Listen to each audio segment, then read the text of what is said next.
The stemware caught the candlelight as I balanced the tray against my hip, weaving through the Friday night crowd at Celestino. 5 months of working here had taught me to navigate the narrow spaces between tables without disturbing the expensive conversations happening around me. The restaurant hummed with the kind of energy that came from people who had money to burn and nowhere else they needed to be. I set down the wine glasses at table 12, murmured something polite about their entrees arriving shortly, and turned back toward the kitchen. That was when Jessica caught my arm, her grip urgent enough to make me pause mid-step. "He's here again," she whispered, her dark eyes darting toward the private section near the back. "Third time this week.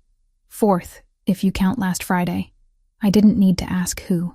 For the past 2 months, the man in the corner booth had become as much a fixture of my Friday nights as the ache in my lower back and the smell of garlic that clung to my uniform.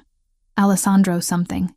I'd never caught his last name, but I'd caught him watching me more times than I could count. So, I adjusted the empty tray, keeping my voice level. "He tips well and doesn't complain. That's more than I can say for half the people here." Jessica's mouth curved into a knowing smirk. "Girl, he's not looking at you like a customer looks at a waitress. He's looking at you like nothing." I cut her off, already moving toward the kitchen. "Don't start with that. I'm not interested." The truth was more complicated than that. But I wasn't about to explain to Jessica why the weight of any man's attention made my skin crawl these days. 6 months since I'd fled my apartment in the middle of the night with nothing but a backpack and bruises hidden beneath my clothes. 6 months since Ryan. A month of couch surfing and panic attacks before I'd landed this job, this tiny studio apartment in a neighborhood that made my mother's warnings about New York seem quaint. I pushed through the swinging doors into controlled chaos. Marco, the head chef, was shouting in rapid Italian at one of the line cooks. Steam rose from pots that bubbled with sauces I could smell but never afford to taste. This was my world now. Small, contained, survivable. "Table 7 needs fresh bread," Marco called out when he saw me. "And VIP section wants you specifically. Table 16. My stomach dropped. Table 16. The corner booth. Him. "Can't Jessica take it? I've got 4 other tables." "He asked for you." Marco's tone left no room for argument. "Don't keep the man waiting, Cooper. He's important." I grabbed the bread basket with hands that wanted to shake and forced them to steadiness. Important. Everyone at Celestino was important, at least in their own minds. The difference was that when Alessandro walked in, the entire staff stood straighter. Even Marco, who treated politicians and celebrities with equal disdain, showed deference to the man in the corner booth. The walk across the dining room felt longer than it should have. I kept my eyes on the bread basket, on the crisp white tablecloth, on anything except the dark eyes I could feel tracking my approach. "Your bread, sir." I set the basket down with practiced efficiency, already turning to leave. "Wait." The single word froze me in place. His voice was quiet, almost gentle, but it carried weight. I turned back slowly, finally meeting his gaze. He was striking in a way that didn't photograph well, but commanded attention in person. Dark hair swept back from a face all sharp angles and shadows, with eyes so deep brown they appeared black in the candlelight. He wore a charcoal suit that probably cost more than 3 months of my rent, but he wore it like he'd forgotten he had it on. "Yes, sir? You've been working here 5 months." It wasn't a question, but I nodded anyway. "You're good at what you do. Efficient. Observant. You notice when someone's glass is empty before they realize it themselves." The compliment caught me off guard. Customers didn't notice things like that. They didn't notice me at all, which was exactly how I preferred it. "Thank you, sir. Is there something you need?" "Your name." "Haley." The word came out automatically before I could stop it, before I could remember that giving him even that small piece of myself felt dangerous. "Haley." He repeated it like he was testing how it felt. "I'm Alessandro Ferraro." The name meant nothing to me, but something in the way he said it suggested it should. I waited, uncertain what response he expected. Before either of us could speak again, the front door opened with more force than necessary.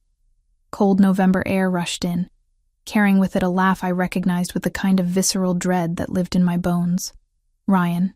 He stood in the entrance with a woman I didn't recognize draped on his arm. Blonde. Tall. Everything I wasn't. His eyes scanned the restaurant with predatory intent, and when they landed on me, his face split into a smile that made my blood run cold. "Cooper, what are you—" Jessica appeared at my elbow, then saw Ryan and went silent. "I need to go," I managed to say, but my feet wouldn't move. 6 months of running, of hiding, of building this careful new life, and he'd found me anyway. Ryan was walking toward me now, his companion forgotten. The restaurant noise faded to white static. I couldn't breathe, couldn't think, couldn't do anything except watch him close the distance between us. "Haley, there you are." His voice carried across the dining room, pitched to draw attention. "I've been worried sick. You just disappeared, babe." Didn't return any of my calls. The lie was so smooth, so practiced. In his version of events, I was the unstable one. The one who'd run away for no reason, who needed to be brought back, who belonged to him. "I don't know you," I said, but the words came out weak, unconvincing even to my own ears. "Don't be like that." Ryan reached for my arm, and I flinched back so hard I stumbled. Jessica caught me, her hand steady on my shoulder. "Sir, if you don't have a reservation—" Marco had materialized from the kitchen, his chef's whites still dusted with flour. "I'm just trying to talk to my girlfriend," Ryan said, all wounded innocence. "She's been having some troubles lately. Mental health issues. I'm sure you understand." The words hit like physical blows. This was his pattern, his method. Discredit me first. Make everyone see me as the problem, as someone who couldn't be trusted to know her own mind. "She's not your anything." Alessandro's voice cut through the tension like a blade. He hadn't raised his volume, but somehow everyone in the vicinity fell silent. "And you need to leave." Ryan's attention snapped to Alessandro, dismissal already forming on his face. Then something shifted in his expression. Recognition, or maybe just survival instinct. Whatever he saw in Alessandro made him take an involuntary step backward. "This is a private matter," Ryan tried, but the confidence had drained from his voice. "Nothing that happens in my establishment is private." Alessandro stood, and I realized for the first time how tall he was, how solid, how utterly unmovable he appeared. "You're disturbing my guests and harassing my staff. Leave now, or I'll have you removed." "Your establishment?" Ryan laughed, but it sounded hollow. "Since when do waitresses have—" "I finalized the purchase this afternoon." Alessandro's words were precise, controlled. "I own Celestino as of 4 o'clock this afternoon, which means I make the rules here, and my first rule is that you're no longer welcome." The revelation rippled through the staff. Marco's eyebrows rose toward his hairline. Jessica's grip on my shoulder tightened. I stood frozen, trying to process what I was hearing. Alessandro moved past me, placing himself between Ryan and me with deliberate physicality. "I'm going to walk you to the door now. You won't return. You won't contact Haley. You won't come within 2 blocks of this building. Are we clear?" Ryan's jaw worked as he calculated his options. His date had already disappeared, probably embarrassed by the scene. The other diners watched with the kind of fascinated horror people reserve for car accidents. "Crystal," Ryan finally spat. He turned his glare on me. "You always did need someone to fight your battles, didn't you?" Pathetic. The insult barely registered. I was too busy watching Alessandro guide Ryan toward the exit with a hand that never quite touched him, but somehow communicated absolute authority. The door closed behind them, and the restaurant exploded into whispered conversations. "Girl," Jessica's voice was awed. "What just happened?" I had no idea. Alessandro returned moments later, his expression unreadable. He walked directly to me, and every instinct I had screamed to run, to hide, to make myself small and invisible again. "Are you all right?" he asked quietly. I nodded because I didn't trust my voice. "That man will not trouble you again. You have my word." He glanced at Marco, who still hovered nearby. "Haley should take the rest of the evening off. Paid, obviously. She's had a shock." "I don't need—" I started, but Alessandro held up a hand. "Please." The single word carried neither command nor plea, just a simple request. "Let me do this much." Marco was already nodding, making shooing motions toward the back. Jessica took my arm, guiding me toward the staff room. I went numbly, my mind struggling to catch up with everything that had just happened. I changed out of my uniform in a daze. When I emerged, the restaurant had returned to its normal rhythm, as if the confrontation had been nothing more than a brief interruption. Only Alessandro remained in the hallway, leaning against the wall with his hands in his pockets. "I'll have my driver take you home," he said. "That's not necessary." The words came out sharper than I intended. "I can take the subway. It's nearly 11. The subway isn't safe at this hour. I do it every night." Something flickered across his face. "That ends tonight." The presumption in his voice sparked anger through the numbness. "You don't get to make that decision." "You're right." He straightened, pulling something from his pocket. A business card, heavy cream stock with just a phone number embossed in black. "But I hope you'll accept this, at least. If you need anything at all." I took the card because refusing seemed more difficult than accepting. Our fingers brushed in the exchange, and I jerked my hand back like I'd been burned. If he noticed my reaction, he didn't comment. "The offer of a ride stands.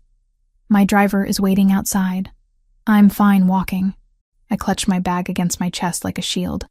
"But thank you for earlier with Ryan." "You don't need to thank me for basic human decency, Haley."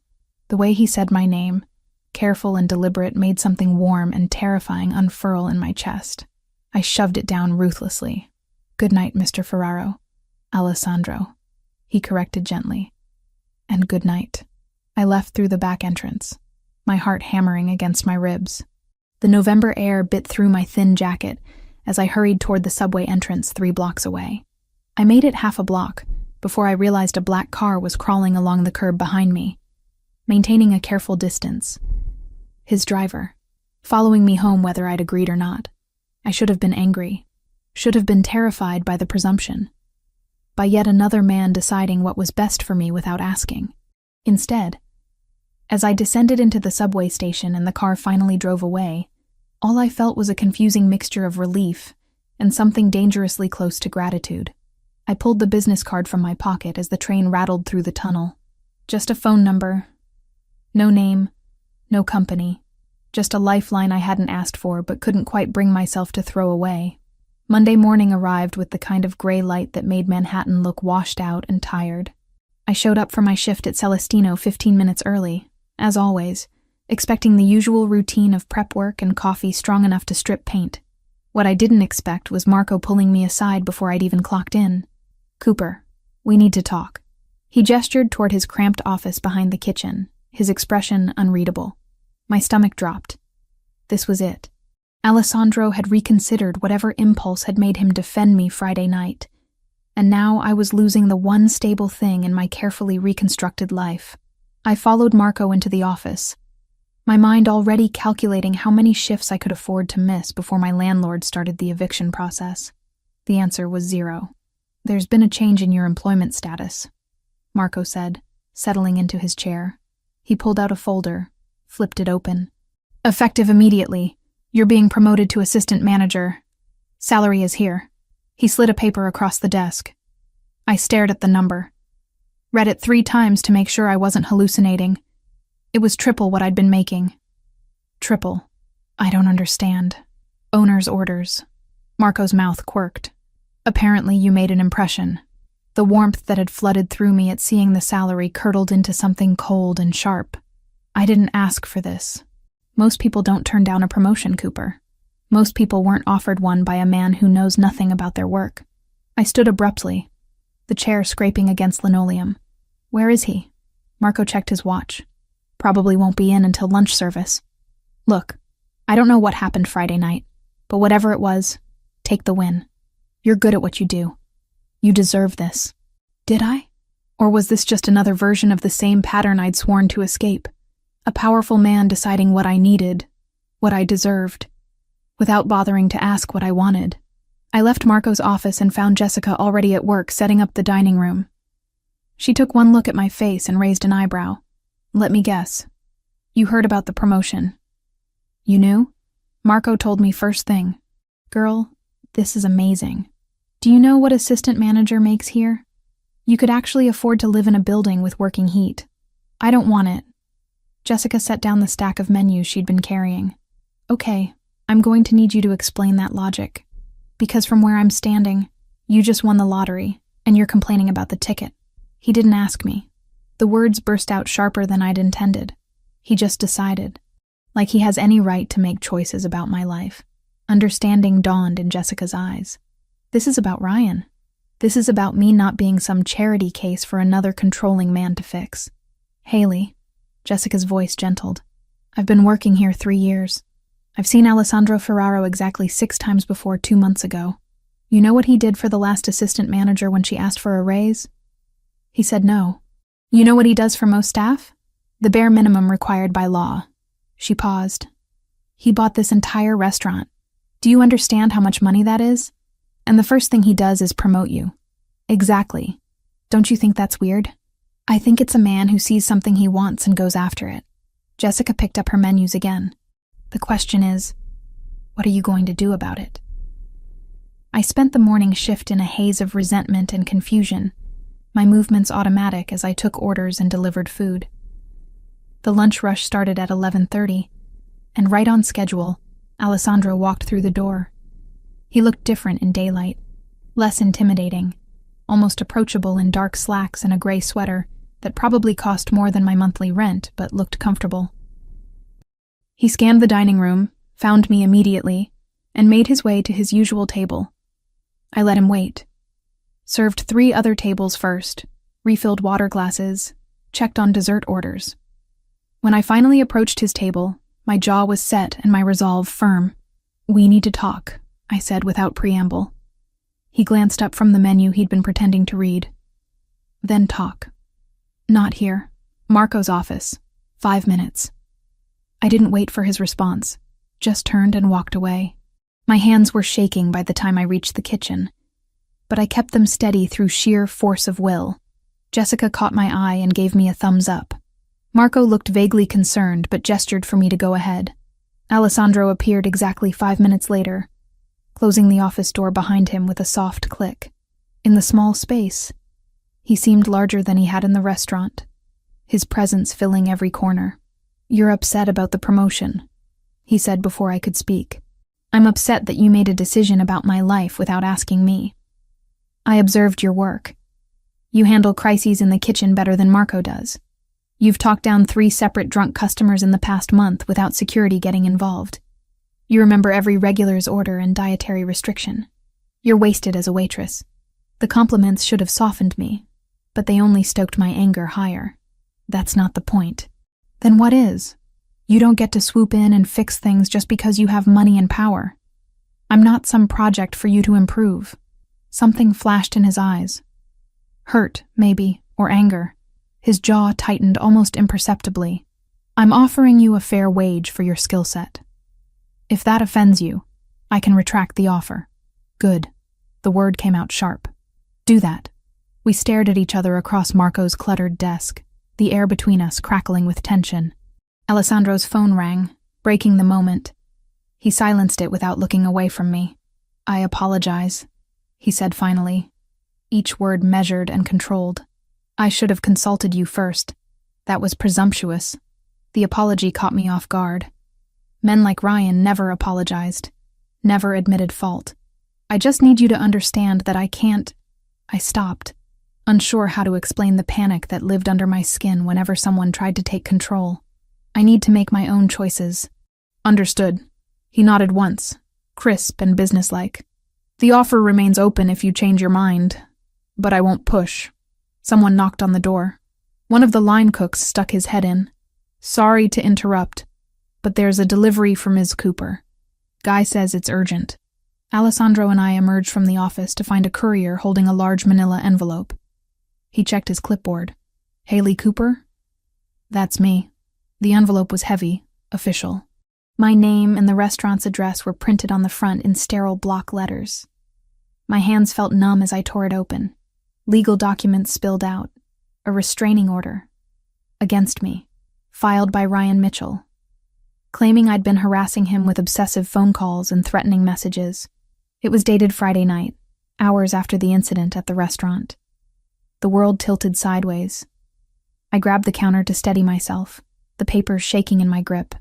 Every word was a lie. But they were official lies, stamped and signed by a judge. Ryan's father was a judge. He had connections, resources, the ability to make his version of reality legally binding. Let me see that. Alessandro's voice came from somewhere far away. He took the documents from my nerveless fingers, his eyes scanning the text with rapid precision. His expression hardened with each line he read. "This is fabricated," he said flatly. "I know that. You know that. But his father is Judge Mitchell. Do you know how much power that is?" My voice cracked. "I can't afford a lawyer. I can't fight this. He's going to destroy me, and there's nothing I can do about it." Alessandro pulled out his phone and walked a few steps away, speaking in rapid Italian to someone on the other end. I heard words I recognized. Lawyer, immediately, false accusation, mixed with ones I didn't. He spoke with the kind of authority that suggested the person on the other end had no choice but to comply. When he ended the call, he came back to me. "My attorney will have this dismissed by end of business today. You can't just watch me." He held up the restraining order. "Ryan Mitchell has made a critical error. He filed false legal documents.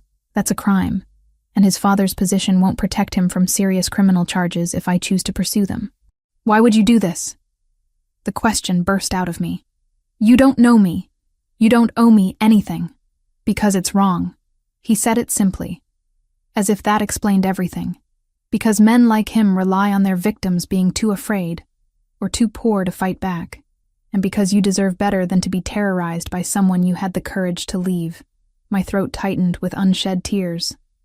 I refused to cry in front of him, in front of anyone. Tears were weakness, and I'd learned the hard way that weakness only invited more pain. Alessandro's phone buzzed. He glanced at it, then back at me. "My attorney needs some information from you. It won't take long." He paused. "May I add my number to your phone? As an emergency contact?" The request was so simple, so reasonable, but it felt like standing on the edge of a cliff, about to step off into empty air. "This doesn't make us—" I stopped, not sure how to finish the sentence. "Friends? Allies? Something more dangerous?" "It makes you someone I can help if you need it," Alessandro said quietly. "Nothing more, nothing less." I handed him my phone with trembling fingers. He typed in his number, saved it under just his first name, and returned the phone to me. His hand brushed mine in the exchange, warm and solid and real. "The restraining order will be withdrawn by 5 o'clock, he said. "Ryan will not file another one. You have my word." "How can you be so sure?"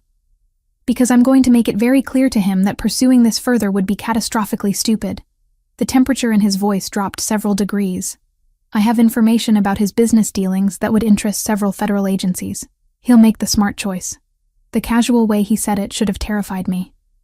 This was a man who collected information like weapons, who could destroy someone's life with a phone call. Instead, I felt nothing but bone-deep relief. "Thank you," I whispered. Alessandro's expression softened fractionally. "Go take your lunch break. You've had a shock. When you come back, we can discuss the promotion like rational adults, if you're willing." I nodded, not trusting my voice. Jessica materialized at my elbow as Alessandro walked away, guiding me toward the staff room with gentle efficiency. "Okay, spill," she said once we were alone. "What just happened?" "I don't know." I sank onto the battered couch, my legs finally giving out. "He's going to make the restraining order disappear. Just like that. Like it's nothing." Jessica sat beside me, her expression uncharacteristically serious. "Haley, I need you to listen to me. Alessandro Ferraro isn't just some rich guy who owns restaurants. People are scared of him.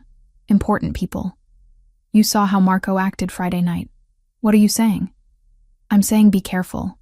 He's interested in you. That much is obvious. But men like him don't do anything without expecting something in return." Her words echoed my own fears, but they rang hollow against the memory of Alessandro's controlled fury when he'd read that restraining order, against the gentle way he'd asked permission before adding his number to my phone. My phone buzzed. A text from an unknown number. "Restraining order withdrawn. Judge Mitchell has been formally walled off from anything involving you going forward. Ryan has been strongly encouraged to relocate out of state. You're safe now. A. I showed the message to Jessica. Her eyebrows rose toward her hairline. "Girl," she said slowly, "that man just made a legal problem disappear in under 2 hours. On a Monday. Do you understand how much power that takes?" I did. And it terrified me almost as much as it reassured me.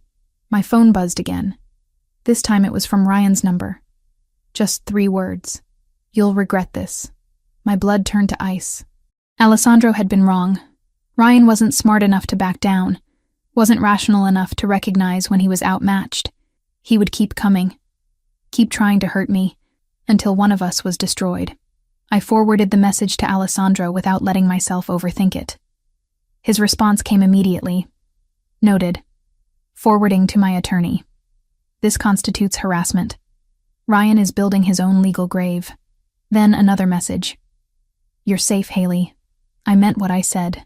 Jessica read the exchange over my shoulder and whistled low. "Okay. Maybe I was wrong. Maybe he's one of the good ones. There are no good ones," I said automatically, the words worn smooth by repetition. "Just ones who hide it better. Or maybe," Jessica said gently, "you're so used to men like Ryan that you can't recognize when someone actually gives a damn about you." I didn't have an answer for that. 2 weeks slipped by in a rhythm I hadn't expected to find comforting. Alessandro came to Celestino 4 times each week, always requesting a table in my section, always ordering the same dishes, always leaving before the restaurant closed. We spoke in careful pleasantries about the weather, the menu, nothing that ventured into personal territory. Jessica said it was the most restrained courtship she'd ever witnessed. I refused to call it courtship at all. The promotion sat between us like unexploded ordnance. I hadn't accepted it. But I hadn't formally declined either. Alessandro seemed content to let the question hang unanswered, which only made me more suspicious of his motives. Ryan had gone quiet. No messages, no surprise appearances, nothing. The restraining order had vanished from public record, as if it had never existed. Alessandro's attorney had sent me a brief email confirming everything was resolved, with a phone number to call if I needed anything else. I'd saved the number and tried not to think about how much that legal work must have cost. Friday night found me closing down my section, my lower back aching from 8 straight hours on my feet. Jessica had left an hour earlier, and most of the kitchen staff was finishing cleanup. I walked home through streets that had become familiar, my keys threaded between my fingers out of habit rather than genuine fear. The November cold had teeth tonight, biting through my jacket and making my breath fog in the streetlight. I climbed the 4 flights to my apartment, already mentally cataloging what I had in the fridge that could pass for dinner. Probably nothing. Maybe I'd just go straight to bed. My door was unlocked. I stopped on the landing, staring at the handle that sat slightly ajar. I never left it unlocked. Never. My hand moved to my pocket, fingers closing around my phone. But I didn't pull it out yet. Maybe I'd forgotten this morning. Maybe I was so tired that I'd walked out without checking. I pushed the door open slowly. The apartment was destroyed. Drawers pulled out and emptied onto the floor, couch cushions slashed, books swept from their shelf, my few possessions scattered like debris from an explosion. And in the center of it all, sitting in my one kitchen chair with his arms crossed, was Ryan. "Hello, babe." His voice was pleasant, conversational. "We need to talk." Every muscle in my body locked. Fight or flight screamed through my nervous system, but I couldn't do either. I could only stand frozen in the doorway, keys cutting into my palm. "How did you get in here?" "I didn't need a key to get in, Haley. You never were very observant." He stood, and I took an involuntary step backward. "You've made my life very difficult, Haley. I think you owe me an apology. Get out." My voice came out steadier than I felt. "Get out, or I'm calling the police." "Are you?" Ryan moved closer, backing me into the hallway. "Because I've been thinking about that restraining order. The one your new boyfriend made disappear. That was illegal, you know. I could press charges. Against you, against him. Imagine what the police would think when they heard you've been sleeping with a criminal to get favors. I haven't been sleeping with anyone. Doesn't matter what's true. Matters what people believe." His hand shot out, faster than I could dodge, and grabbed my upper arm with bruising force. "You humiliated me, in front of everyone. You think you can just walk away from me and start a new life? You think some restaurant owner is going to protect you? Pain radiated from where his fingers dug into my arm. I twisted, trying to break free, but his grip only tightened. With my free hand, I managed to unlock my phone screen, fingers shaking as I pulled up Alessandro's contact and hit the location share button. It took 3 tries, my hands trembling too badly to be precise. "Let go of me," I said through gritted teeth. "Not until you understand. You belong to me, Haley. You always have, and I'm going to make sure everyone knows it. Your boss, your coworkers, everyone who thinks you're some innocent victim." His face was inches from mine now, breath hot and sour. "I'm going to destroy that pretty little story you've built." The phone buzzed in my hand. A message from Alessandro. "On my way. 12 minutes. 12 minutes." I just needed to survive 12 minutes. "You're scared," Ryan observed with satisfaction. "Good. You should be. Do you know what I've been through because of you? The lawyers, the threats, having to explain to my father why his name was attached to a failed restraining order? You've made me look weak. You are weak." The words escaped before I could stop them. "You've always been weak. That's why you need to control me. Because without someone to push around, you're nothing." His hand moved from my arm to my throat in one fluid motion. Not squeezing. Not yet. Just resting there with implicit threat. "Say that again." I couldn't speak. Could barely breathe. But I met his eyes with every ounce of defiance I could summon. The sound of footsteps on the stairs made Ryan's head snap toward the stairwell. Heavy footsteps. Purposeful. Multiple sets. His grip on my throat loosened fractionally. Alessandro appeared first, taking in the scene with a single sweeping glance. Behind him came 2 other men. One was tall and broad-shouldered, with a broken nose that suggested violence was a familiar language. The other was leaner, watchful, with hands that stayed near his jacket pockets. "Step away from her." Alessandro's voice was absolutely calm, which somehow made it more terrifying than if he'd shouted. "Right now." Ryan's hand fell away from my throat.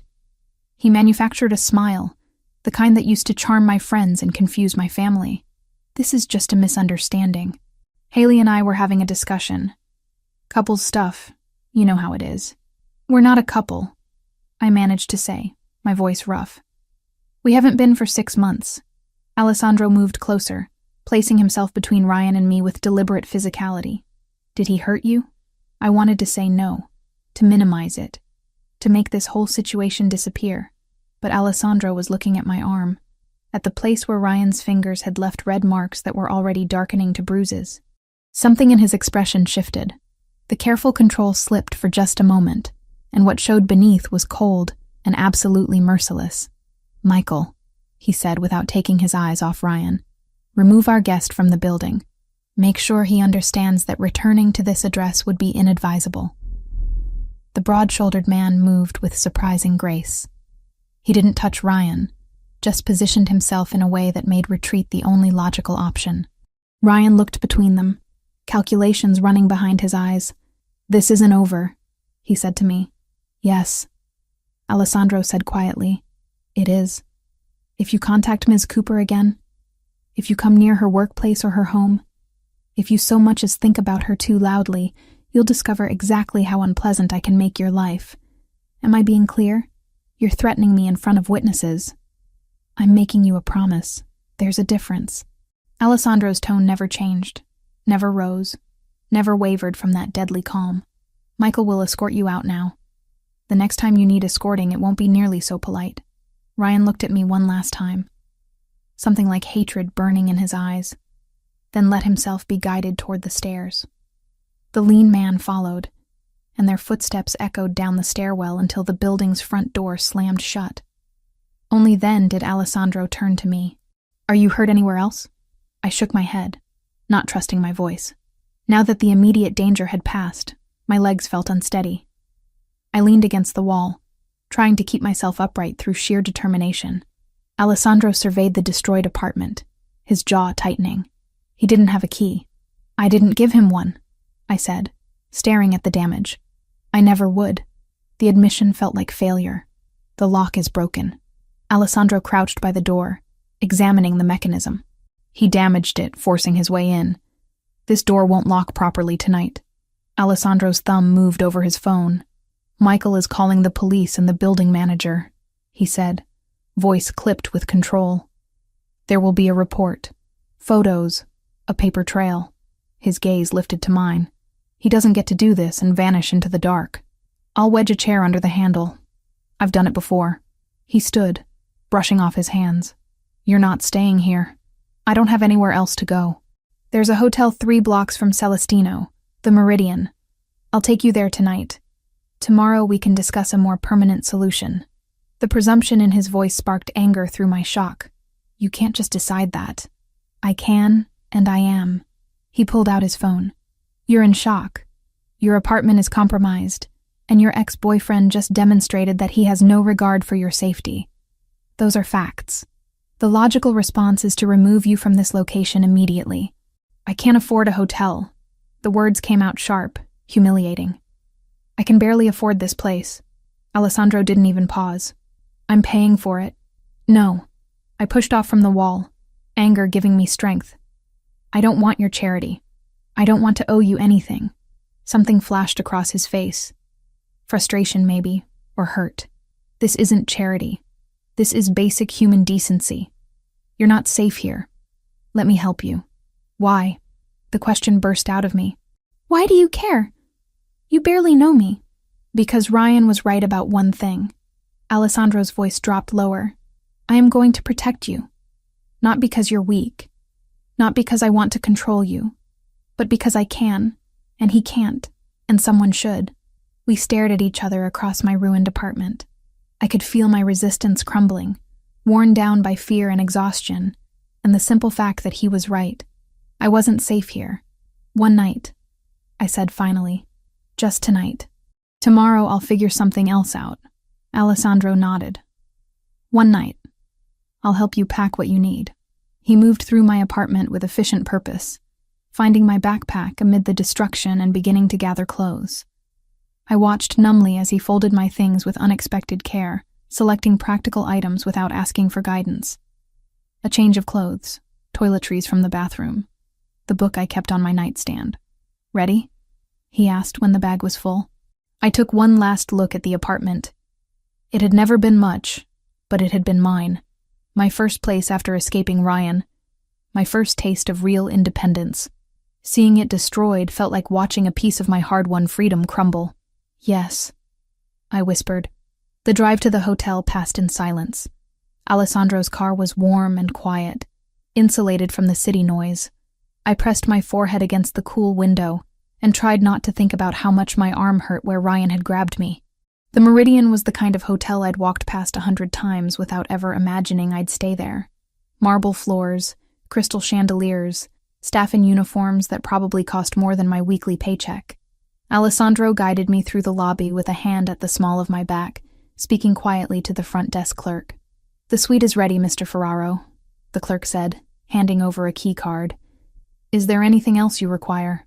Privacy, Alessandro said simply.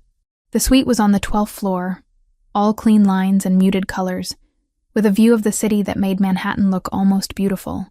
I stood in the doorway, unable to make myself walk inside. It felt like crossing a threshold I couldn't uncross. Haley, Alessandro's voice was gentle. You're safe here. No one knows you're in this building except me and the front desk, and they won't tell anyone. The door locks. The room is paid for. You can rest. Thank you. The words came out barely audible. I don't know what I would have done if you hadn't... Don't. He held up a hand. You don't need to thank me for doing what should be done. Get some sleep. We'll talk in the morning about next steps. He turned to leave, and something in me panicked at the thought of being alone with my thoughts, with the memory of Ryan's hand on my throat. Alessandro. He stopped, looked back. Thank you anyway, even if you think I shouldn't say it. His expression softened in a way I'd never seen before. Good night, Haley. Lock the door behind me. I did, the deadbolt sliding home with a solid click that made me feel fractionally safer. Then I stood in the middle of the beautiful suite and finally let myself fall apart. Morning light filtered through the hotel curtains in shades of gold that seemed too gentle for how I felt. I'd spent most of the night staring at the ceiling, replaying Ryan's hand on my throat, the casual violence in his grip, the promise of worse to come. Sleep had come in fitful bursts around 4 a.m, leaving me groggy and disoriented when someone knocked on the suite door at 8. I checked the peephole before opening it. Alessandro stood in the hallway holding a cardboard tray with 2 coffee cups and a white paper bag that smelled like fresh pastries. Behind him stood an older woman in a tailored gray suit, her silver hair pulled back in a neat bun, carrying a leather briefcase. "Good morning," Alessandro said when I opened the door. "I brought breakfast. And my attorney. I hope that's acceptable." I must have looked as wrecked as I felt because his expression shifted to concern. "Did you sleep at all?" "Some." I stepped back to let them in, suddenly aware that I was still wearing yesterday's clothes, that my hair was a disaster, that I probably looked like exactly what I was, someone barely holding it together. The attorney extended her hand with a professional smile. "Caroline Webb. Mr. Ferraro briefed me on your situation. I'm sorry you're going through this." We settled around the suite's small dining table. Alessandro distributed coffee with the kind of efficiency that suggested he'd done this before, while Caroline pulled documents from her briefcase and arranged them in neat stacks. "I'll be direct," Caroline said, opening a folder. "Your ex-boyfriend filed a civil lawsuit against you yesterday afternoon. Defamation of character, claiming your allegations of abuse have damaged his professional reputation and personal relationships. He's seeking $200,000 in damages." The number hit me like a physical blow. 200,000. I didn't have $200 in my savings account. The coffee cup trembled in my hands. "He can't do that," I said, even though I knew he already had. "Everything I said about him is true. Truth is an absolute defense against defamation," Caroline agreed. "But defending yourself in court costs money. Legal fees for a case like this could easily run $50,000 or more. Ryan's banking on you not being able to afford representation, which would result in a default judgment in his favor. So he wins." My voice sounded hollow, even to my own ears. "He gets to destroy me, and there's nothing I can do about it." "That's not what I said." Caroline's tone was firm, but not unkind. "I'm willing to represent you pro bono. No charge for my services." I looked between her and Alessandro, trying to understand the catch. "Why would you do that?" "Because I don't like bullies," Caroline said simply. "And because Alessandro asked me to. We've worked together for 15 years. When he tells me someone needs help, I listen." Alessandro had been quiet during this exchange, his attention seemingly focused on his coffee, but I could feel him watching me, gauging my reactions. "There's more you should know," Caroline continued. "I did some preliminary investigation into Ryan Mitchell's background. He owes approximately $80,000 to various creditors, including some individuals who don't take kindly to missed payments. He has a pattern of behavior with former girlfriends. 2 separate women filed complaints about harassment and assault, but both cases were dismissed when the women suddenly declined to testify. Likely they were paid off or intimidated into silence. Each revelation made my stomach tighten. I'd known Ryan was cruel, but hearing it laid out in legal terms made it real in a way my own experiences hadn't. "He blames you for his current circumstances," Caroline said. "The loss of social standing, the financial pressure, probably other things that have nothing to do with you, but that he's decided to attribute to you anyway. Men like him need someone to blame for their failures. What do I do?" The question came out small, defeated. "First, you stop blaming yourself." Caroline's voice softened. "Second, you let me handle the legal aspects. Third, and this is important, you accept that you're not safe in your current living situation and make appropriate arrangements." I looked at Alessandro. "You told her about the apartment." "I told her you needed options," he corrected. "The offer stands. I own a property in Chelsea. There's a vacant unit on the 5th floor. It's yours for 6 months while we resolve this situation legally. Rent-free." I can't accept that. The refusal was automatic, trained into me by years of independence hard-won and fiercely guarded. "Why not?" Alessandro's question was genuine, not challenging. "Because I don't want to owe you. Because accepting help feels like giving up control. Because..." I stopped, unable to articulate the tangle of pride and fear and exhaustion that made the idea of being indebted to anyone unbearable. "Because you're used to men who help only when they want something in return," Caroline finished quietly. I understand that impulse, but sometimes accepting help is the strongest thing you can do. Alessandro set down his coffee cup with deliberate care. I'm not Ryan. I'm not going to hold this over you or use it as leverage. You need a safe place to live. I have one available. The math is simple. Nothing about this is simple. I stood, needing to move, to put distance between myself and their reasonable arguments. You're asking me to move into an apartment you own. Let your attorney represent me for free. Accept that you'll just fix all my problems because you've decided to. How is that different from Ryan deciding what I needed and making choices for me? Alessandro's jaw tightened, the first sign of frustration I'd seen from him. The difference is I'm asking, not telling. You can say no. You can walk out of this hotel right now. Go back to your broken apartment. Face Ryan alone with no resources and no protection. That's your choice to make, not mine. The bluntness of his words stung because they were true. I didn't have other options. I'd been running on pride and stubbornness for so long that I'd forgotten how to recognize genuine help when it was offered. I need time to think, I said finally. Of course. Caroline began gathering her documents. Take all the time you need. My contact information is in here. She handed me a folder. Call me when you're ready to discuss the lawsuit defense. Or don't. But know that the offer remains open. They left together, and I was alone again with my coffee going cold and my thoughts spiraling. The suite felt too large, too quiet, too much like a cage even though the door was unlocked and I could leave whenever I wanted. I spent the rest of Saturday in that hotel room, ordering room service I barely touched and avoiding the calls from Jessica that started around noon. By Sunday, I'd watched every movie the hotel offered and memorized the pattern of cracks in the ceiling. By Monday, I was climbing the walls with restless anxiety. Alessandro didn't call, didn't text, didn't show up with more coffee and reasonable arguments. His absence felt louder than his presence had. Tuesday morning, Jessica appeared at my door with a duffel bag and a determined expression. Marco told me where you were. I'm not leaving until we talk. I let her in because refusing seemed like more effort than I could muster. She took one look at the room service trays scattered across the coffee table and made a disapproving sound. Girl, you look terrible. Thanks. That's helpful. You know what I mean. She sat on the couch, patted the cushion beside her. Talk to me. What's going on in that head of yours? I sat, pulling my knees up to my chest. He wants me to move into an apartment he owns. I know.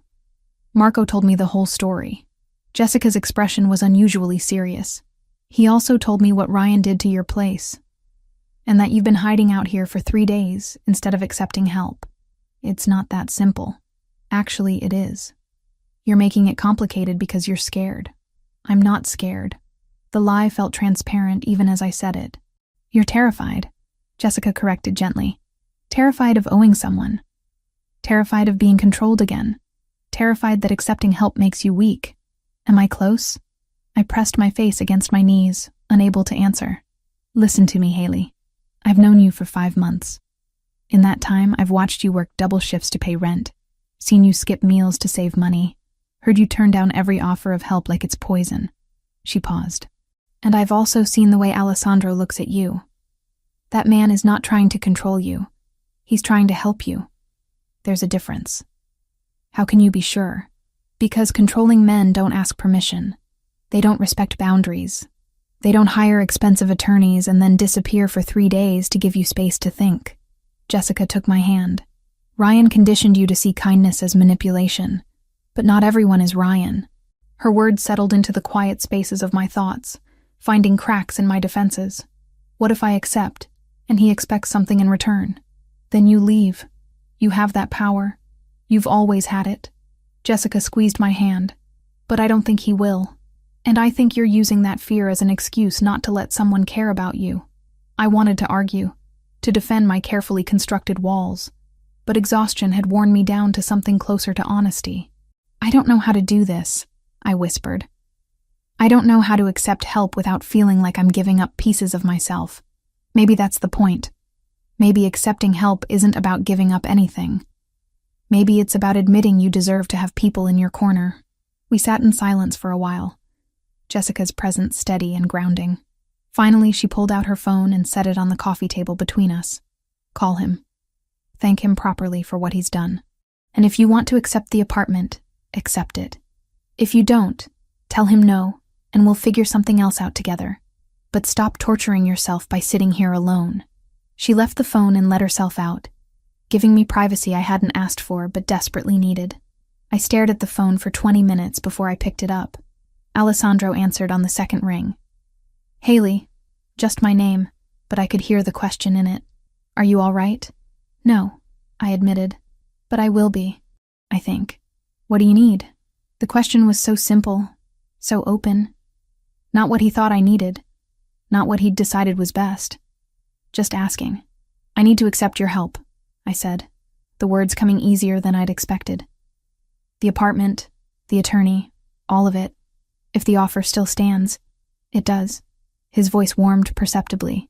"When would you like to see the place?" "Now, if that's possible. I can't stay in this hotel anymore. I'm losing my mind. I'll be there in 10 minutes. He arrived in 8, looking like he'd run the whole way.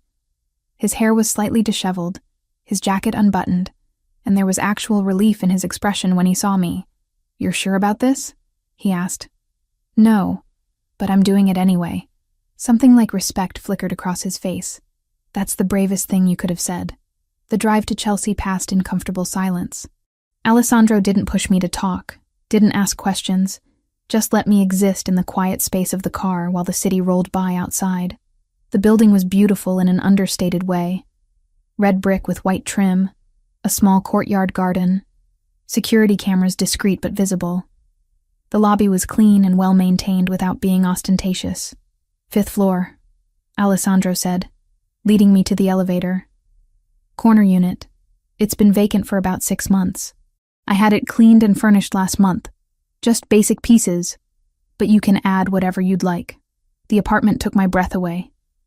Hardwood floors, large windows that let in afternoon light, a kitchen with actual counter space, a bedroom that could fit more than just a bed. It was twice the size of my old place, 100 times nicer, and the rent would normally be completely beyond my means. "The building has security," Alessandro was saying, walking me through the space. "Cameras in the lobby and hallways, coded entry at the front door. The locks are new.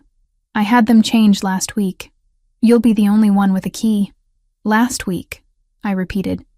"You did this last week, before you knew if I'd accept?" He had the grace to look slightly embarrassed. "I wanted to be prepared if you said yes." "That's incredibly presumptuous." "Yes," he agreed. "It is. I apologize." I walked to the windows, looking down at the street below. People hurried past, wrapped in scarves and winter coats, living their normal lives.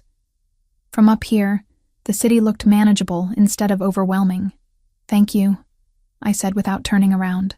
"For this. For the attorney. For showing up when I needed help. For respecting my space when I needed time. For all of it." I heard him move closer, stopping a careful distance behind me. "You're welcome. For what it's worth, I don't do this lightly. Involving myself in someone's life.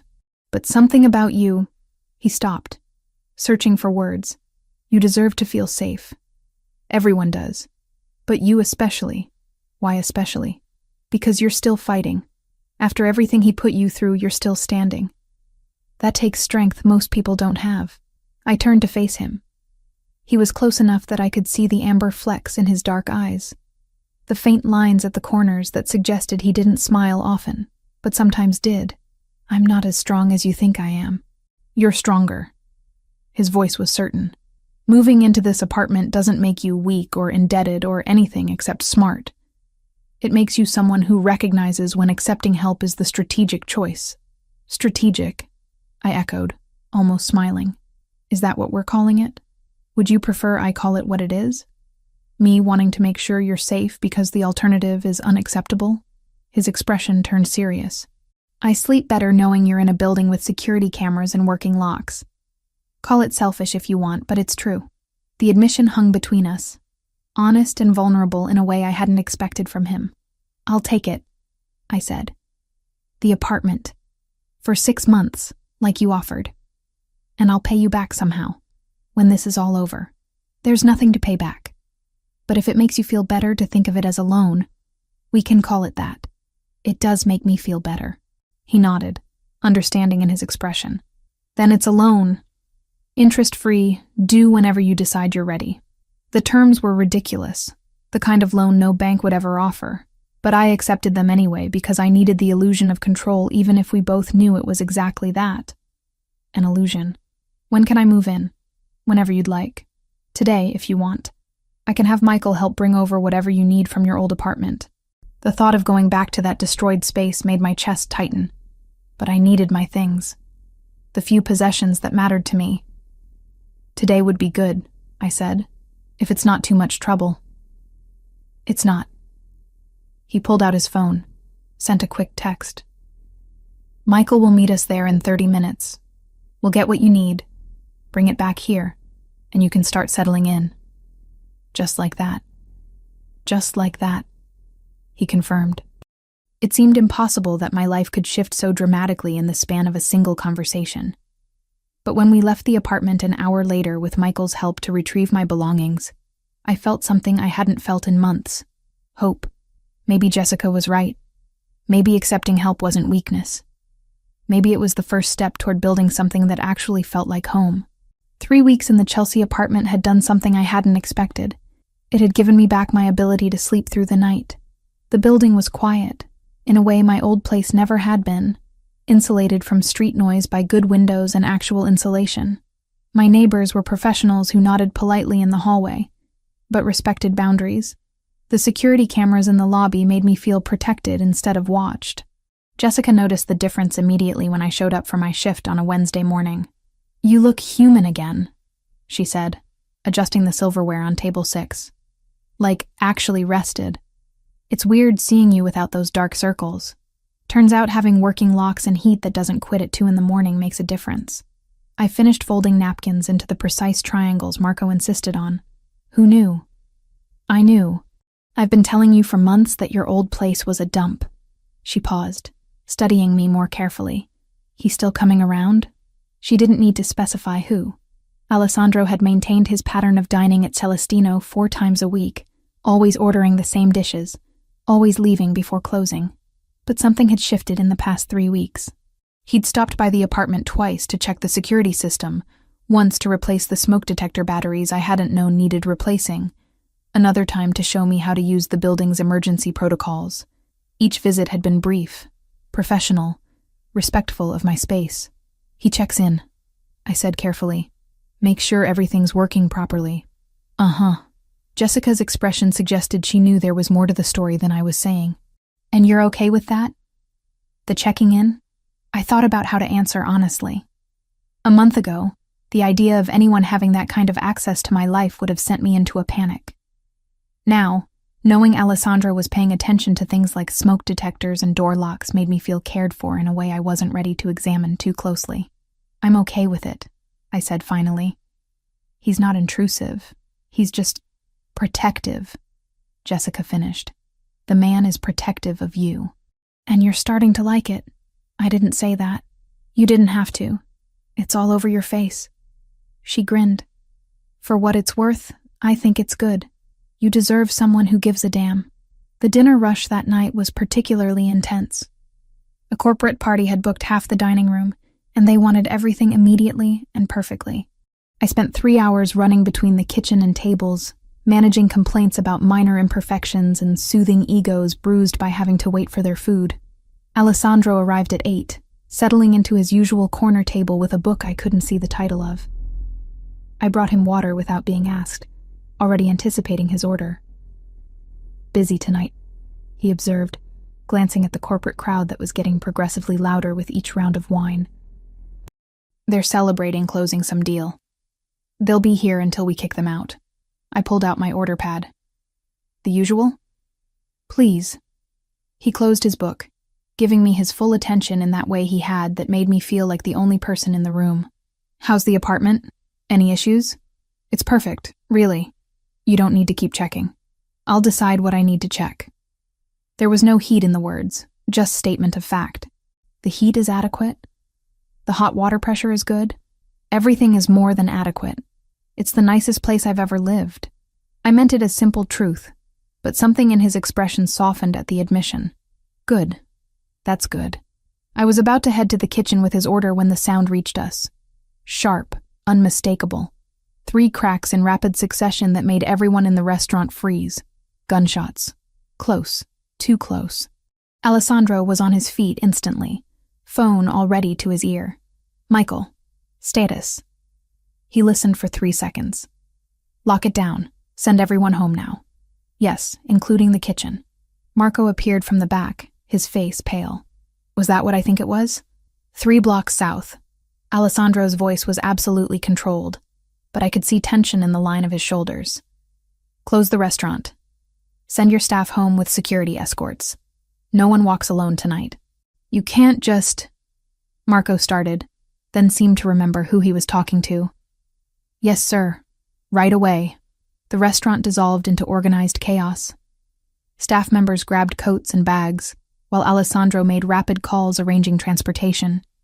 The corporate party sobered up fast, calling their own cars with shaking hands.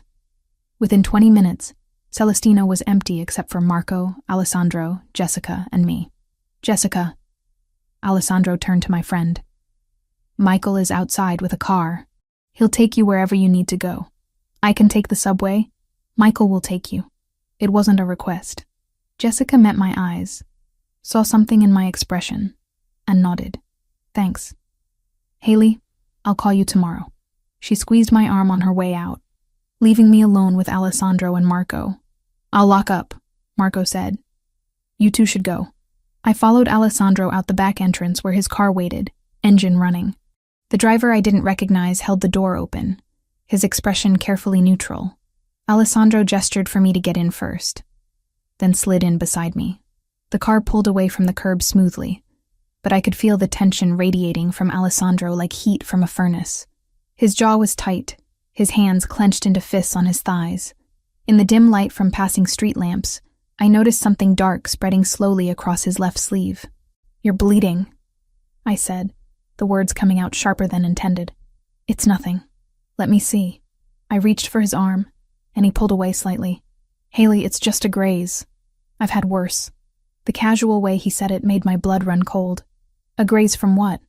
Those gunshots? I was closer than I should have been. It's already stopped bleeding. I'll clean it when I get home. Or you could let me clean it at my apartment since we're going there anyway. I kept my voice level, but my hands were shaking. You said I needed an escort home. Fine. But you're going to let me look at that wound. He studied me for a long moment, then nodded once. If it will make you feel better, it will. The rest of the drive passed in heavy silence. When we reached my building, Alessandro dismissed his driver with instructions to return in an hour. I led him upstairs, hyper-aware of his presence behind me, of the way he moved with careful precision that suggested pain he was hiding. Inside the apartment, I pointed to the bathroom. Sit on the edge of the tub. I'll get supplies. He obeyed without argument, which told me the injury was worse than he wanted to admit. I found the first aid kit he'd insisted on stocking in my bathroom cabinet weeks ago, and returned to find him carefully peeling off his jacket and rolling up his shirt sleeve. The wound was a deep gash across his upper arm, still oozing blood. Not life-threatening, but definitely more than a graze. This needs stitches, I said, opening the kit with trembling hands. It's fine. Just clean it and wrap it. Alessandro, I can't go to a hospital. Too many questions. His eyes met mine, and I saw something raw in them. Please, just do what you can. I wanted to argue, but the look on his face stopped me. Instead, I soaked gauze in antiseptic and began cleaning the wound as gently as I could. He didn't flinch, didn't make a sound, just sat perfectly still while I worked. What happened? I asked quietly. And don't tell me it was random violence. Those shots were too close to the restaurant to be coincidence. Alessandro was silent for so long I thought he wouldn't answer. Then, do you really want to know? Once I tell you, you can't unknow it. I want to know. I pressed clean gauze against the wound, applying pressure. I think I deserve to know why someone shot at you close enough that I heard it. He took a breath, let it out slowly. There's a Russian organization that's been trying to expand into territory I control. Shipping routes, primarily. We've been negotiating, but talks broke down last week when they realized I wasn't going to concede the ports. Tonight was their way of sending a message. What kind of message? That they know about you. His voice went flat. They've been watching the restaurant. They know you work there. They know you live in a building I own. They're trying to figure out if you're valuable enough to me to be used as leverage. The gauze in my hands went still. Used as leverage for what? To make me give them what they want. Territory, money, concessions. They think if they threaten you, I'll fold. He looked up at me, his expression harder than I'd ever seen it. They're not entirely wrong. The implication settled over me like cold water. This is about me. They shot at you because of me. No. His hand caught mine, stopping my movements. They shot at me because they're desperate and stupid. You're not responsible for what they choose to do, but I am the reason you're a target. I've been a target my entire adult life, Haley. That's not new. What's new is having someone I care about potentially in their crosshairs. He released my hand, letting me go back to bandaging. Which is why I need to give you an option. My hands resumed their work automatically while my mind raced ahead. What kind of option? I have connections. People who can create new identities, relocate people safely. I can have you out of the city in 48 hours. New name, new job, new life somewhere they'll never find you. You'd be completely safe. The offer hung in the air between us, stark and final. He was giving me an escape route, a way out of the danger that came with knowing him. I should have been grateful. Should have been already planning what to pack. No, I said simply. Haley, no. I finished wrapping the bandage, securing it with careful precision. I'm not running again. I spent 6 months running from Ryan, and it didn't make me safe. It just made me alone. This is different. These people are dangerous, I know. You've made that clear. I stepped back, meeting his eyes. But here's what you don't seem to understand. I'm tired of running. I'm tired of letting fear make my decisions. And I'm tired of men telling me what's best for me without asking what I actually want. What do you want? His voice was quiet, intense. I want to stop feeling like my life is something that happens to me instead of something I choose. I wrapped my arms around myself, suddenly cold despite the bathroom's warmth. I want to feel like I matter to someone without it being about control or ownership. The words caught in my throat. What I wanted was standing in front of me, wounded and worried, and offering me safety at the cost of everything else. I want to stay, I finished softly. Here. In this apartment, at my job, in this city. With you in it. Something shifted in Alessandro's expression. The careful control cracked, showing something raw and unguarded beneath. He stood slowly, favoring his injured arm, and moved close enough that I could feel the heat of him. You don't know what you're saying. You don't understand what being close to me means. Then explain it to me. I refused to step back, refused to let fear win again. Tell me exactly what it means so I can make an informed choice instead of one made out of panic. It means security escorts, limited freedom, always looking over your shoulder. It means people like the Russians will see you as a weapon to use against me. His jaw tightened. It means I'll do everything in my power to keep you safe. But there are no guarantees. No promises that nothing will ever happen. Life doesn't come with guarantees. My voice was steadier than I felt. Ryan taught me that. The difference is with you, I get to choose. You're not forcing me into anything. You're offering me options and respecting whatever I decide. You're right, I am. He lifted his uninjured hand, fingers hovering near my cheek without quite touching. But I need you to be absolutely certain. Because if you stay, if you choose this, I won't be able to let you go. The admission hung between us, heavy with meaning. This wasn't about protection anymore. This was about something neither of us had been willing to name until now. I'm certain, I whispered. His control finally snapped. The hand at my cheek moved to cup the back of my head, fingers tangling in my hair as he pulled me close. His mouth found mine with desperate precision, kissing me like I was oxygen and he'd been drowning. I kissed him back with equal desperation, my hands fisting in his shirt, pulling him closer despite his injury. All the tension of the past 3 weeks, all the careful distance we'd maintained, exploded into this single point of contact. He kissed like he did everything else, with absolute focus and intensity. His good arm wrapped around my waist, pressing me against him. I could feel his heart hammering against my chest, could taste coffee and something darker on his tongue. When we finally broke apart, both breathing hard, his forehead rested against mine. "This is a terrible idea," he said, but he didn't let go. Probably. My hands were still twisted in his shirt. But I'm done making only safe choices. He pulled back enough to look at me, his eyes searching mine. "You're vulnerable right now. Scared. I won't take advantage of that." "You're not taking advantage. I'm choosing you." I met his gaze steadily. "There's a difference." "There is." His thumb traced my lower lip with heartbreaking gentleness. "Which is why I'm going to leave now. Before we do something you'll regret in the morning." "I won't regret it." "Maybe not." He pressed a kiss to my forehead, soft and achingly tender. "But I need you to be sure. I need you to choose me when you're not running from something else. Can you understand that?" I did, even though every nerve in my body was screaming for him to stay. He was giving me time, space, respect. Everything Ryan had never offered. "Go," I said, even though the word hurt. "But come back, please. Tomorrow." It was a promise. "We'll talk tomorrow. Really talk. About what this means, what you're choosing, all of it." He left, and I locked the door behind him with shaking hands. My lips still tingled from his kiss. My hands still remembered the feel of his shirt beneath my fingers.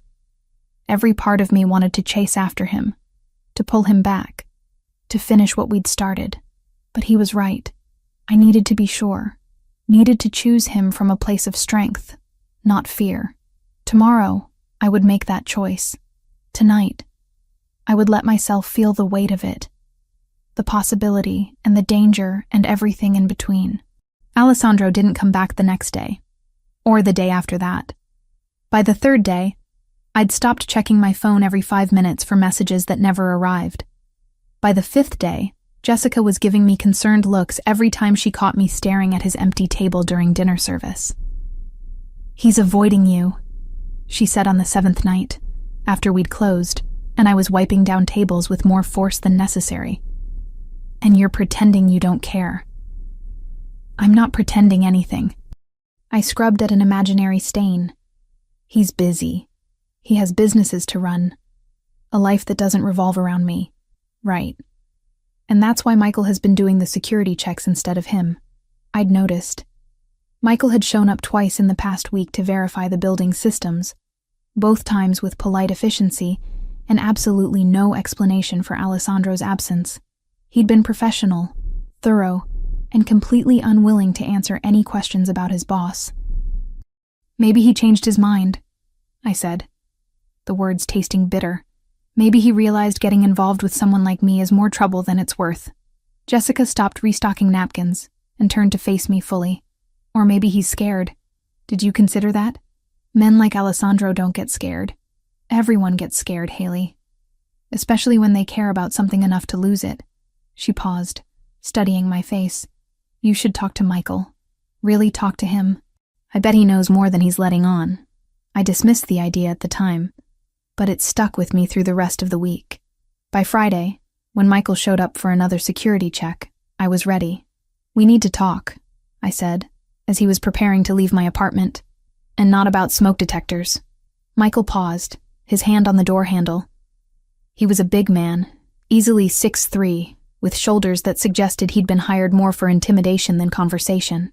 But his eyes were kind beneath the professional mask.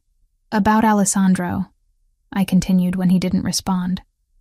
"About why he's avoiding me. That's not my place to discuss, Ms. Cooper." I kissed him. He kissed me back. Then he disappeared. I think that makes it at least partially my place. I crossed my arms, trying to project confidence I didn't feel. "Please, I need to understand what I did wrong." Something shifted in Michael's expression. He closed the door and moved back into the apartment, leaning against the counter with a sigh. "You didn't do anything wrong," he said finally. "Alessandro is protecting you. From himself. That doesn't make sense." "It does, if you know his history." Michael hesitated. clearly weighing how much to reveal. He had a sister. Younger. Her name was Sophia. The past tense made my stomach clench. What happened to her? She fell in love with someone in the organization. Not Alessandro's operation, he wouldn't have allowed it, but a rival family. The man claimed he'd leave that life for her. Alessandro tried to stop it, but Sophia was stubborn. She thought love would be enough. Michael's jaw tightened. 4 years ago, there was a dispute over territory. Sophia was caught in crossfire at a restaurant. Wrong place, wrong time. She died in Alessandro's arms. The image hit me like a physical blow. I thought about Alessandro's careful control, his insistence on my safety, the way he'd offered me an escape route instead of asking me to stay. He swore after that he'd never put someone he cared about in danger again. Michael continued. Never let anyone close enough to be used as leverage. And then you showed up, and he couldn't help himself. He's been watching you for months, trying to convince himself to walk away, but he can't. And that terrifies him. So he's avoiding me because he cares about me? The irony was almost painful. He's avoiding you because last week's shooting made him realize you're already in danger just by knowing him.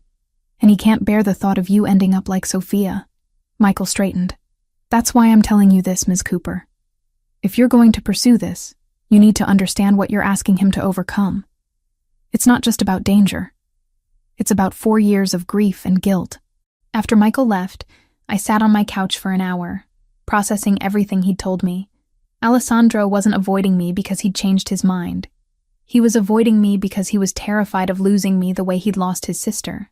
I pulled out my phone and sent a text to Michael. What's Alessandro's office address? The response came immediately, along with a warning. He won't be happy I told you. I'll take that risk.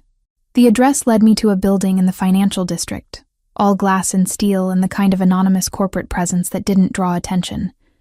I talked my way past building security by claiming I had a delivery, then took the elevator to the 15th floor.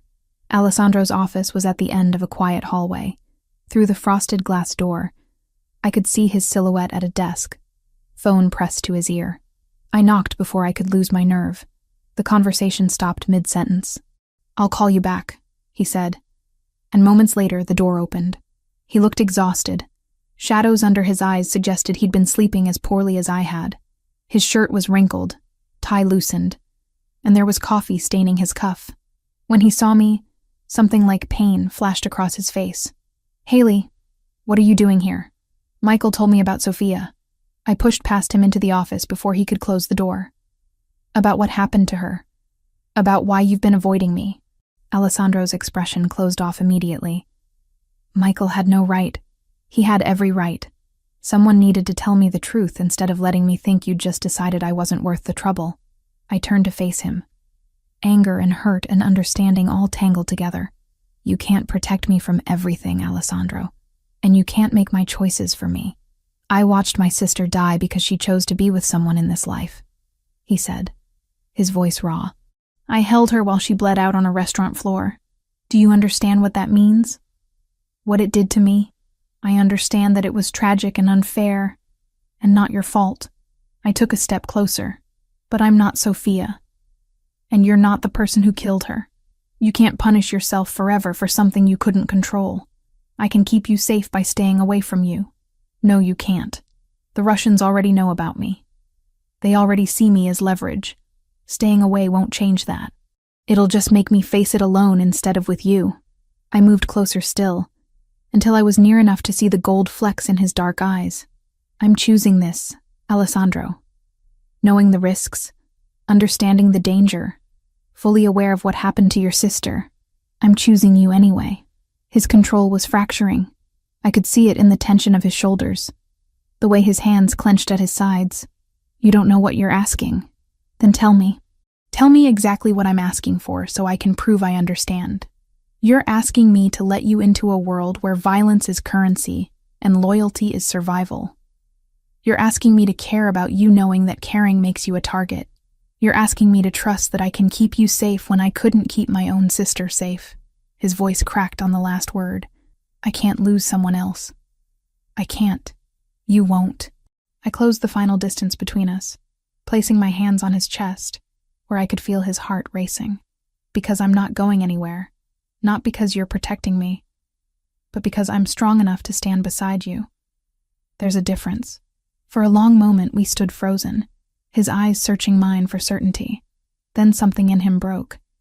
His arms came around me, pulling me close with desperate intensity. "I can't stay away from you," he said against my hair. "I've tried. These past 7 days have been torture."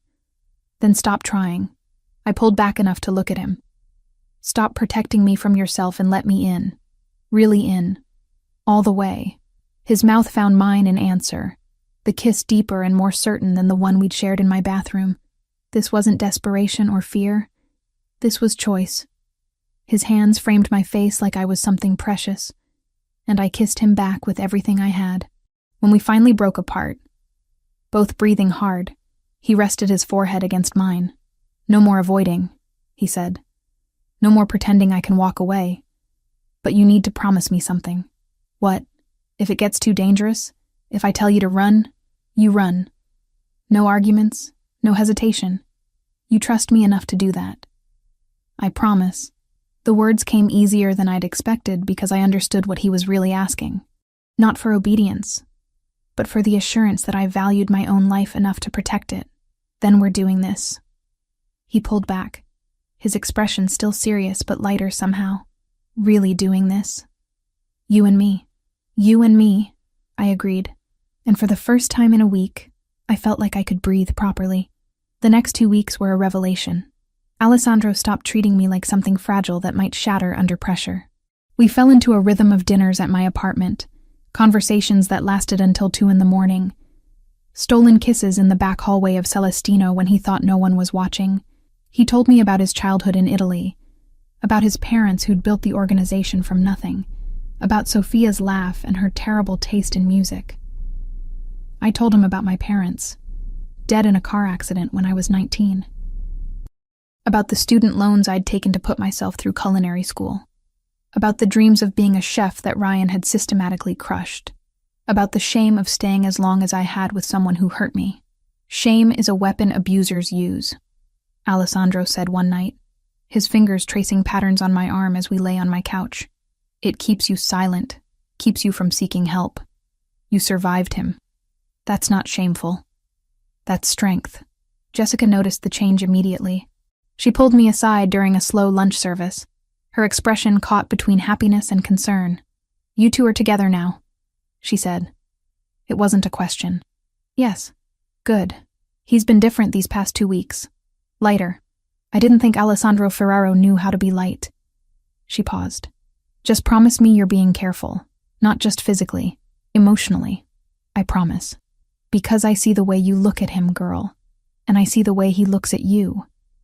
This isn't some casual thing. This is real." She was right.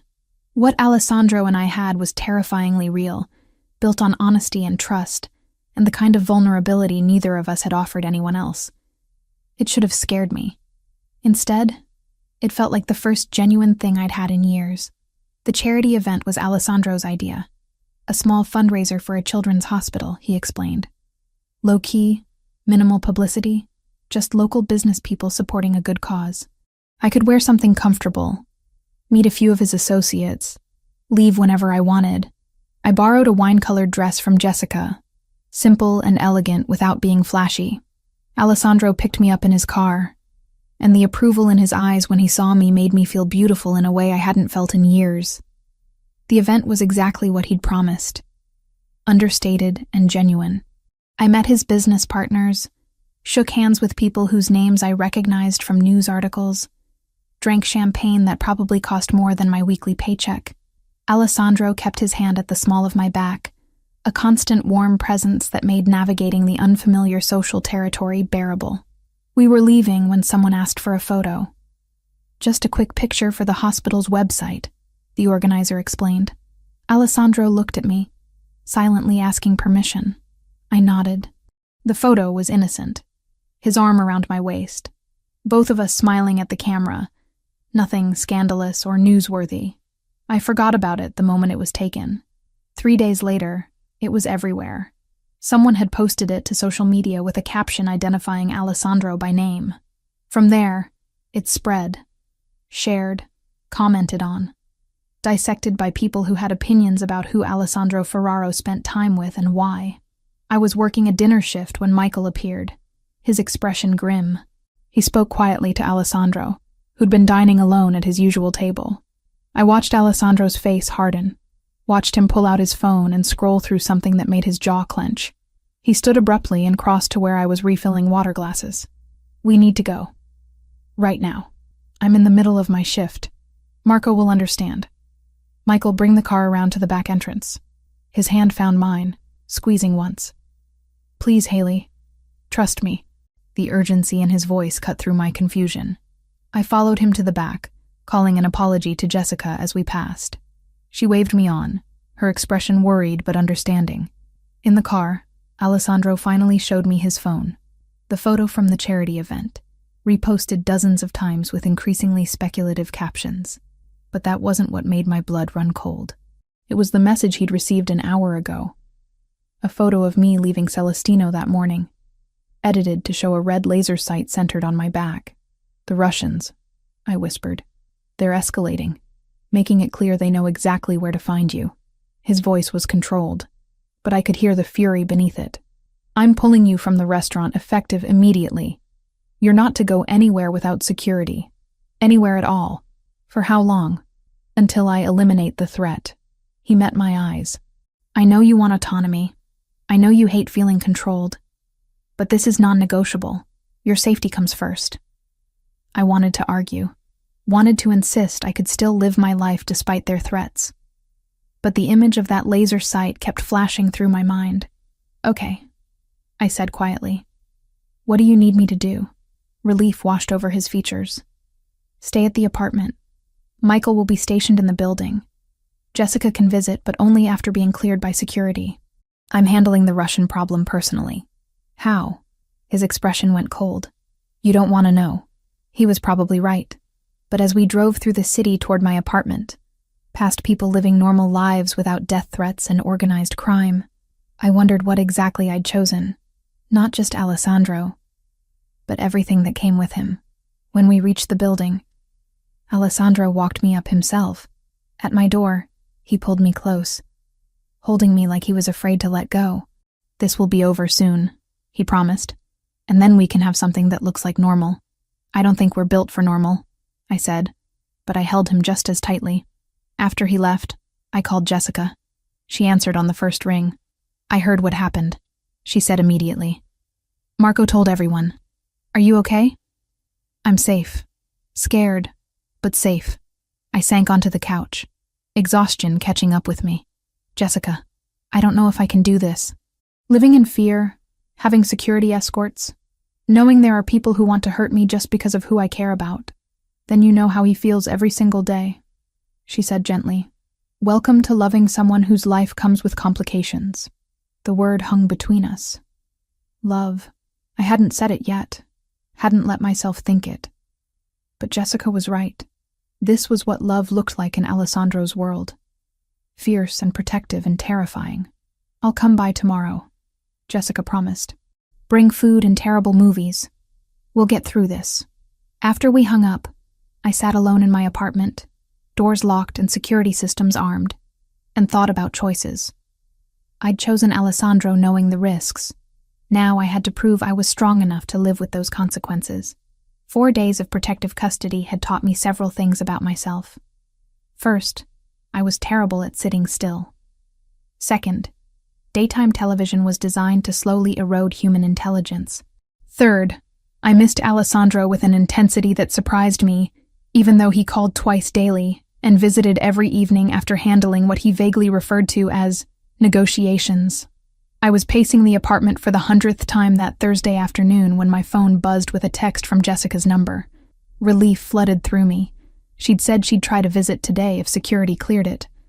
But the message made my stomach drop. "Haley, I need you. I'm at your old apartment. Ryan showed up. I'm scared. Please come. Can't talk. He might hear." My fingers flew across the screen trying to call her back. The number rang once, then went to an automated message saying the line was disconnected. I tried again with the same result. Ryan. At my old apartment. with Jessica trapped there somehow. My mind raced through scenarios. None of them good. Jessica must have gone to retrieve something I'd left behind. And Ryan had been waiting. He knew we were friends. He'd use her to get to me. I grabbed my coat and keys, my hands shaking so badly I dropped them twice. The security guard Michael had stationed in the building lobby, a quiet man named David, stood as I rushed toward the exit. "Ms. Cooper, you're not supposed to leave without— My friend is in trouble. She's with my ex. He's dangerous." The words tumbled out in a rush. "I have to help her." David's hand moved to his phone. "Let me call Michael first. We can send someone." "There's no time. She texted 5 minutes ago.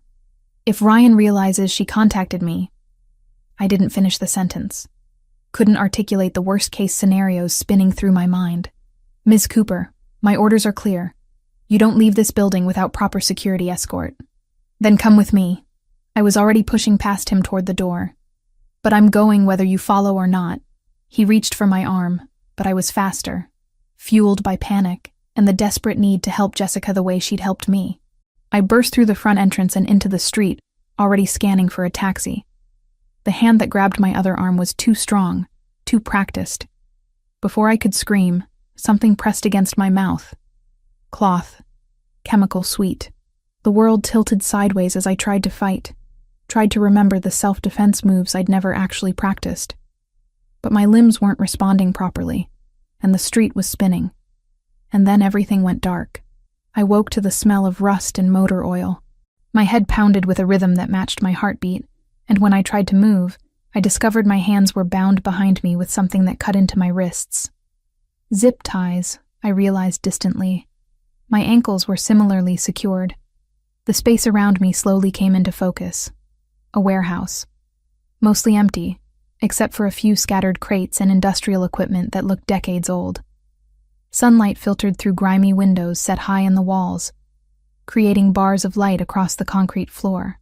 3 men stood several feet away, speaking in Russian too rapid for me to follow even if I'd understood the language. Terror locked my throat. This wasn't Ryan. This was so much worse. One of the men noticed I was awake and said something to his companions. They turned as a unit, and the one in the middle, tall, pale, with a scar bisecting his left eyebrow, approached with deliberate slowness. "Ms. Cooper." "Welcome." His English was heavily accented but clear. "I apologize for the method of invitation, but you have been difficult to reach. Where's Jessica?" My voice came out hoarse. "Where's my friend?" Confusion flickered across his face, then understanding. He laughed, the sound devoid of humor. "Your friend is fine. Safe at work, I imagine. We borrowed her phone number. Clever technology, yes? You thought you were rescuing her, but she never needed rescue. The betrayal of it hit harder than it should have. Of course it had been a trap. Of course I'd been stupid enough to fall for it. What do you want?" I asked, though I already knew. "We want Alessandro Ferraro to understand that his stubbornness has consequences." The man crouched in front of me, close enough that I could smell tobacco on his breath. He refuses to negotiate fairly. So now we negotiate with what he values. You are valuable to him, yes? I wanted to lie. To claim Alessandro meant nothing to me. That kidnapping me would accomplish nothing. But the Russians had done their research. They'd seen the photo, tracked the pattern of his protection, understood exactly how valuable I was. "He'll kill you for this," I said instead, putting every ounce of certainty I possessed into the words. "Perhaps. But first, he will pay. $5 million and control of the southern port. A small price for something he loves." The man stood, pulling out a phone.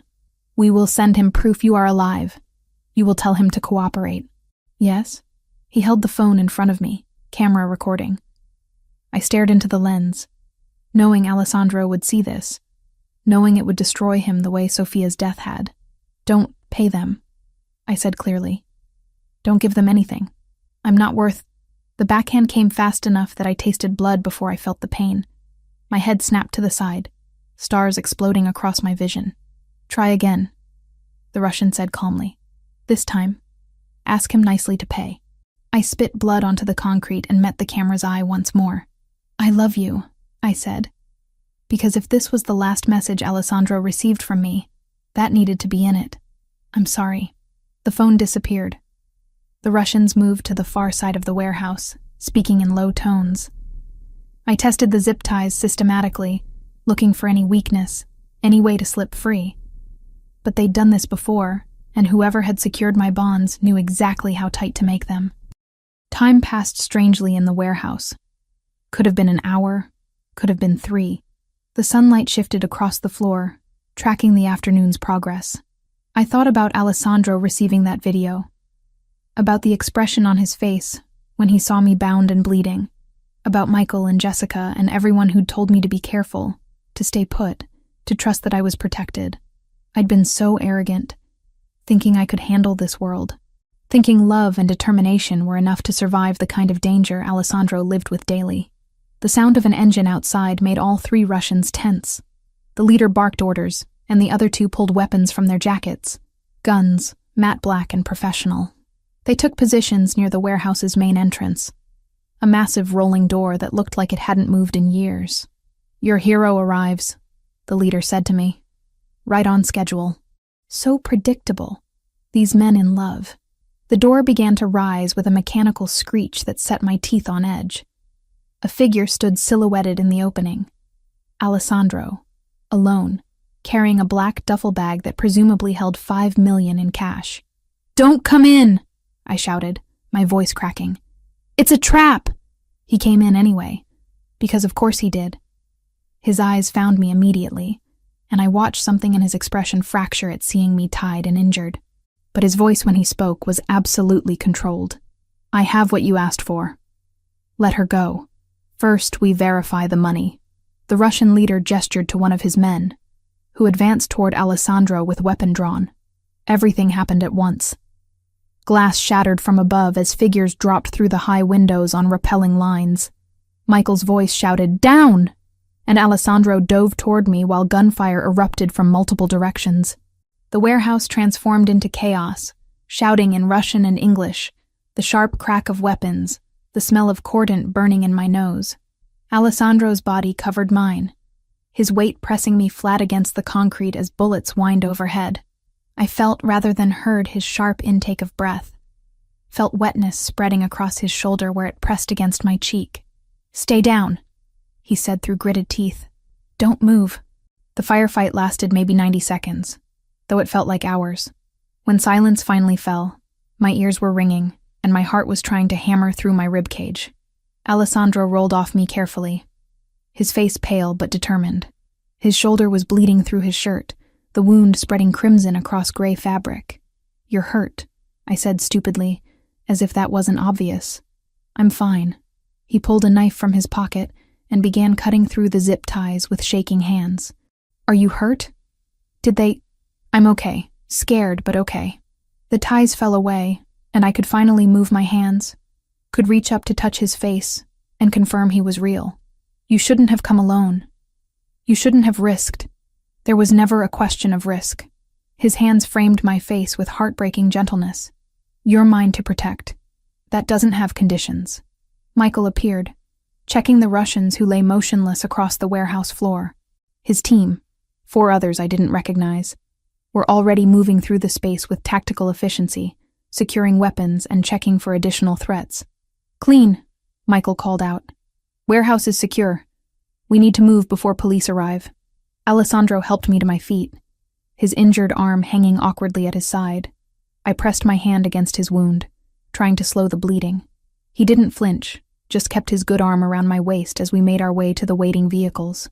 The ride to the hospital passed in a blur of sirens, and Michael's calm voice on the phone coordinating with what sounded like law enforcement. Alessandro kept his eyes on me the entire time, his thumb tracing circles on my wrist like he needed the physical confirmation I was alive. "I'm so sorry," I said for the 10th time.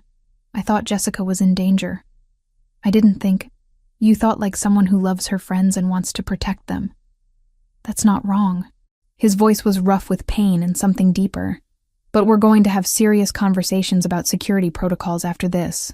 After you get treated for the bullet wound you took because of me. I'd take 100 bullets if it meant keeping you safe." He said it like it was simple fact, not dramatic declaration. That's what this means, Haley. Loving someone in this world. It means being willing to bleed for them. The hospital staff recognized Alessandro immediately and rushed him into treatment with efficiency that suggested they'd done this before. I refused to leave his side, holding his hand through the process of cleaning and stitching the wound. The bullet had gone clean through the fleshy part of his shoulder. Painful, but not life-threatening, the doctor assured us. When we were finally alone in the private room they'd given him, Alessandro pulled me onto the bed beside him with his good arm. "I need to ask you something," he said, his voice serious despite the pain medication making his words slightly fuzzy. "And I need you to really think before you answer. Okay, move in with me. Not the Chelsea apartment. My home. Permanently. Not because of security or protection or any practical reason." He took a breath. "Because I love you. Because I want to wake up next to you every morning and know you're safe and mine. Because I'm done pretending this is temporary." Tears I'd been holding back since the warehouse finally broke free. "I love you too. So much it terrifies me. Is that a yes?" "Yes." I kissed him gently, careful of his injuries. "Yes to all of it. Your home, your life, your impossible, dangerous, beautiful world. I choose you, Alessandro. Completely." His smile transformed his face, making him look younger than I'd ever seen him. "We'll figure out how to balance this. Your independence, my need to protect you. We'll find a way to make it work." "I know we will." 3 months later, I stood in Celestino's kitchen beside Jessica, reviewing the menu changes we'd implemented since Marco had promoted us to co-managers. The restaurant had thrived under our joint leadership, and I'd finally achieved the dream I'd thought Ryan had killed, being a real chef, creating dishes that people traveled across the city to taste. "The reservation book is full for the next 2 months, Jessica said, scrolling through her tablet. "We might need to hire another sous chef if this keeps up." "Good problems to have." I glanced at the engagement ring Alessandro had given me 2 weeks ago. Simple, elegant, exactly what I would have chosen. The wedding was planned for April, just a small ceremony with people who mattered. My phone buzzed with a text from Alessandro. "FBI raid went perfectly. Russian operation completely dismantled. You're safe now. Really, truly safe." It had taken months of careful evidence gathering, of Alessandro working with federal authorities to document everything the Russians had done. The kidnapping had given them all the justification they needed to move aggressively. Every member of the organization was now facing charges that would keep them locked away for decades. And Ryan had been arrested last month for conspiracy, fraud, and a dozen other charges after Alessandro had provided recordings of his dealings with the loan sharks who'd cooperated with authorities in exchange for reduced sentences. He'd be in prison for the next 10 years, minimum. "You okay?" Jessica asked, noticing my distraction. "I'm perfect." And I meant it. For the first time in my adult life, I felt genuinely safe, genuinely loved, genuinely certain of my choices. That evening, Alessandro picked me up from work in his car. The drive to his home, our home now, took us through Manhattan as the sun set, painting the buildings in shades of copper and gold. He reached across to take my hand, lacing our fingers together. "Have I told you today that I love you?" "Only twice." "You're slacking." "I love you." He kissed my knuckles. "I love your stubbornness and your courage, and the way you refuse to let me make decisions for you. I love you too. Even though you're overprotective and controlling and sometimes impossible." "Only sometimes?" I laughed, and it felt like freedom. This life we were building together wasn't perfect or safe or anything like normal, but it was ours, chosen with full knowledge and open eyes, built on trust and honesty, and the kind of love that could survive bullets and betrayal and everything in between. "Only sometimes," I confirmed, and kissed him as the city lights came alive around us, promising tomorrow and all the tomorrows after that.